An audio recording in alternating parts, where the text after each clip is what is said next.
Todo trabalho de equipe precisa de uma boa liderança. A liderança é o processo de conduzir um grupo de pessoas, mas é também a habilidade de motivar e influenciar para que todos contribuam da melhor forma com os objetivos do grupo ou da organização. Mas afinal, o que faz um bom líder? Tem que ter uma capacidade muito grande de relacionamento com as pessoas, né?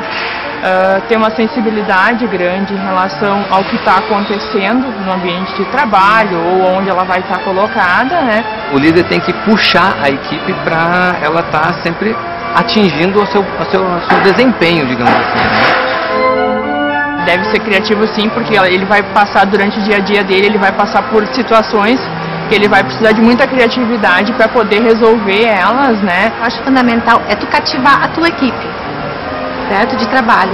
E a partir daí a coisa só vai. Toda pessoa em si ela deve ter objetivos e o líder, mais do que seus objetivos, ele tem que cumprir os objetivos da organização onde ele está inserido, né? Um líder nada mais é do que uma pessoa que tem a condição de mobilizar as pessoas com um objetivo comum.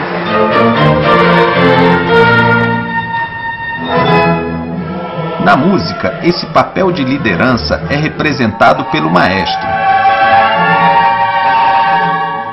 Agora nós vamos conhecer um pouco mais do trabalho desse profissional. Para falar sobre isso, nós vamos encontrar o maestro André Cardoso, diretor da Escola de Música da Universidade Federal do Rio de Janeiro. André, afinal, qual é a função de um maestro? Bom, o maestro é um intérprete, como qualquer outro intérprete, ou seja, o pianista tem como instrumento o piano, o violinista o violino. O maestro tem como instrumento a orquestra. Então, o maestro, antes de tudo, propõe uma interpretação para a obra que ele está dirigindo com aqueles músicos, né? E ele coordena toda a parte artística e musical.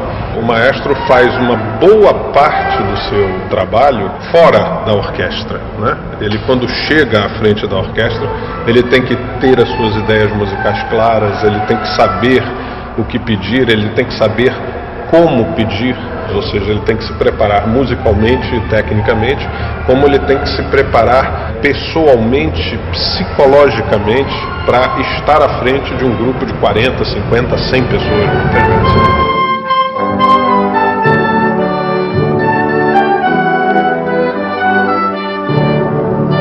A maioria das pessoas se pergunta o que está sendo comunicado através do gesto de um maestro.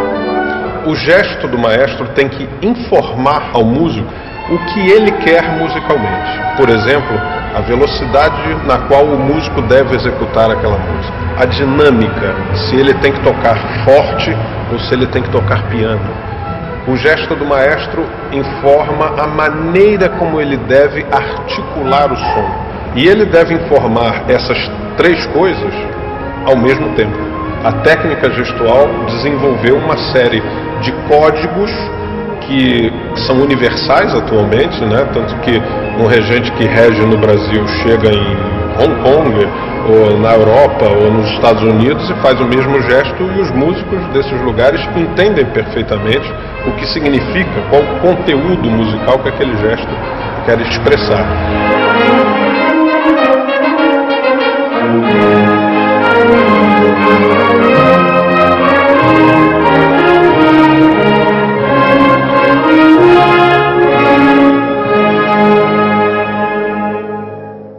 A gente está aqui com os músicos da Orquestra Sinfônica da UFRJ para falar sobre o papel do maestro na visão do músico. Felipe é o nosso espala. Felipe, você que tem uma experiência assim multiorquestral e de longos anos, Como é que você vê a figura do maestro? O maestro tem uma função muito importante, que é de unificar, para começar, uma ideia musical. Numa orquestra tem várias cabeças pensantes, todo mundo tem a sua concepção, sem contar o trabalho do maestro nos ensaios, que a maioria das pessoas só vê a performance, e o importante é o trabalho nos ensaios, o que é feito.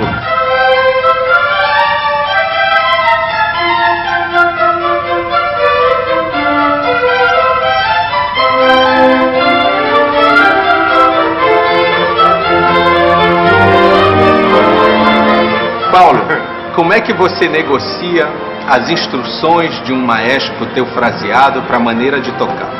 Dependendo do maestro, não há negociações. Mas normalmente, os maestros que regem as orquestras têm uma bagagem que é muito útil aos músicos. Então a gente procura filtrar. Claro, não aceitamos tudo, mas procuramos filtrar sempre as melhores informações.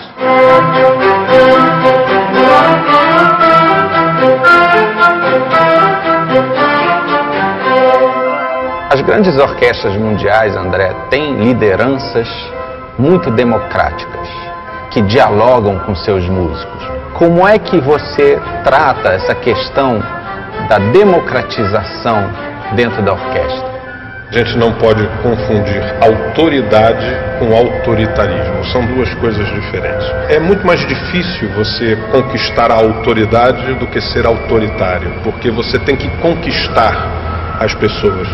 Às vezes o caminho mais fácil, o caminho mais curto, é o caminho do autoritarismo. A gente está lidando com pessoas, não é? E a gente não pode esquecer nunca disso. Um músico, uma orquestra sem um maestro sempre pode fazer alguma coisa. Um maestro sem uma orquestra não pode fazer absolutamente nada.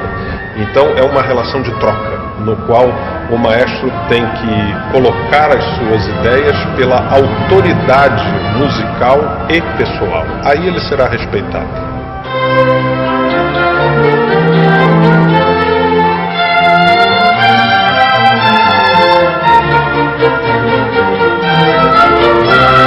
O maestro, de fato, é o líder da orquestra, mas só existe boa liderança quando o grupo é coeso, preparado e trabalha em perfeita sintonia.